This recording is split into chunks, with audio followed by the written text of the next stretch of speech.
የሃላባን የማለዳ ድባብ ምን እንደሚመስል ወደ ተመልካቾቻችን እናደርሳለን። እንዳልካቸው ወዳጄ ሃላባ ይገኛል። ጧቷ ምን ይመስላል፣ እንቅስቃሴዋ ምን ይመስላል ሃላባ የሚለው መረጃ ሊያደርሰን እንዳልክ እንዴት አድረሃል? መረጃዎችን መቀጠል ትችላለህ። ሃላባ እንዴት አደረች?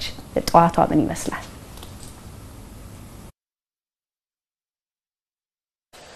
አመሰግናለሁ ዙፋንና ሞሊቶ እንደምን አደራችሁ ተመልካቾቻችን። አሁን የምንገኘው ሃላባ ከተማ ነው።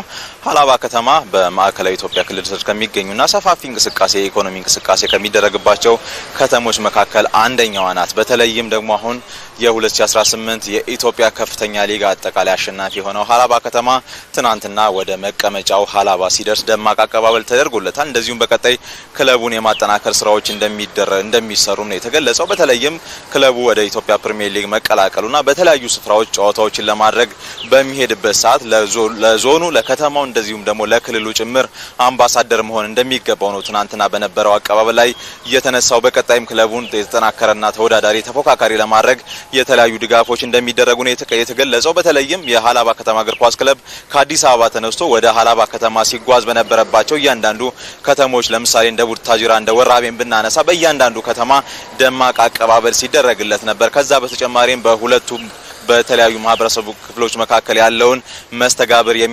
የሚያጠናክር ነው ተብሏል። በተለይም ሃላባ ከተማ ከረጅም ጊዜ በኋላ ወደ ኢትዮጵያ ፕሪሚየር ሊግ ማደጉ አሁን ላይ በማዕከላዊ ኢትዮጵያ ክልል ከሀዲያ ሆሳዕና ቀጥሎ ሁለተኛው ክለብ ሆኗል። ወደ ኢትዮጵያ ፕሪሚየር ሊግ ያደገና ክለቡን እንደዚሁም ክልሉን በኢትዮጵያ ፕሪሚየር ሊግ የሚወክል ሁለተኛው ክለብ ሆኗል። ለከተማውም እንደዚሁ ራሱን የቻለ መነቃቃትን የሚፈጥር እንደሆነ የተነገረው። ከሱ በተጨማሪም የከተማዋን የሃላባን ማህበረሰብ ባህልን እንደዚሁም ትውፊትን ከማስተዋወቅ አንጻር የሃላባ ከተማ ወደ ኢትዮጵያ ፕሪሚየር ሊግ መቀላቀል ራሱን የቻለ ሚና ይዞ እንደሚመጣ ነው የተነሳው። ትናንትናም ይህንኑ መታዘብ ችለናል። ስቴዲየም በነበረው አቀባበል ላይ የተለያዩ የሃላባን ማህበረሰብ የሚገልጹ አለባበሶችን ተመልክተን ነበር። ይሄ የሚሆነው ሃላባ ከተማ በቀጣይ የዞኑን የአካባቢውን ማህበረሰብ የባህልን ትውፊትን ከማስተዋወቅ አንጻር አደራ ጭምር እንዳለበት በመድረኩም ተገልጿል። በቀጣይ ደግሞ ሃላባ ከተማ በተጓዘበት ቦታ ሁሉ ጭምር የክልሉን እንደዚሁም የተለያዩ የማህበረሰብ ክፍሎችን የአንድነትን አብሮነትን በሚያጠናክር መልኩ ሁኔታዎች እንዲመቻቹለት እንደዚሁም የማህበረሰቡን ማንነት እንዲያስተዋውቅ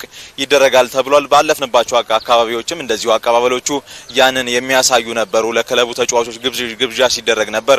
እሱንም ተመልክተናል። ትናንትና ደግሞ ሃላባ ከተማ ከገባ በኋላ በከተማው የነበረው እንቅስቃሴም በቀጣይ ስፖርት ቱሪዝሙን ለሃላባ ከተማን የራሱን የቻለ ስቴዲየም እንዳለውና አስታውሳለንና ያንን የሚያነቃቃ ለከተማው ሌላ ድምቀት የሚሰጥ መሆኑም ተነስቷል። ከሱ በተጨማሪም በከተማውን መደበኛ እንቅስቃሴዎች እንደዚሁም ከሚደረግባቸው ከተሞች መካከል አንደኛው የሃላባ ከተማ ነው። ትናንትናም ያንን መታዘብ ችለናል። አሁን ማለዳው ላይም እንደምትመለከቱት እንቅስቃሴዎች ተጀምረዋል እና የክለቡ ወደ ፕሪሚየር ሊግ ማደግ ደግሞ ለከተማው እንደዚሁም ለከተማው ማህበረሰብ ሌላ ተጨማሪ እሴትን የሚያመጣ ነው ተብሏል። ያም ደግሞ የሆነው ሃላባ ከተማ ወደ ኢትዮጵያ ፕሪሚየር ሊግ በማደጉ ነው። በቀጣይ ክለቡን እንደዚሁም የባህል አምባሳደር በማድረግ ጭምር ሁኔታዎች ተመቻችተውለት የከተማውን ማህበረሰብ እንደዚሁም ኢትዮጵያንም እንደ ሀገር ሃላባ ከተማም ያላትን ትውፊቶች ወደ ኢትዮጵያ ሌሎች ማህበረሰቦች እንዲያዳርስ ያደርጋል ተብሎ ነው የሚጠበቀውና ትናንትናም ያንን መታዘብ ችለናል። ደማቅ አቀባበል ነበር የተደረገው። በስቴዲየምም በርከት ያሉ ሰዎች ነበሩ።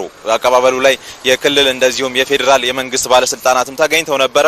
የሃላባ ወደ ኢትዮጵያ ፕሪሚየር ሊግ ማደግ ለማዕከላዊ ኢትዮጵያ ክልል የስፖርት መነቃቃት ትልቅ አሻራ እንደሚኖረውም ትናንትና በነበረው አቀባበል ላይ ተነስቷል። በቀጣይ ደግሞ ሌሎች ድጋፎች ተደርገውለት ሃላባ ከተማ ከኢትዮጵያ አልፎ ወደ አህጉራዊ ውድድሮች ተሳታፊ እንዲሆን እንደሚደረግም ተነግሯል።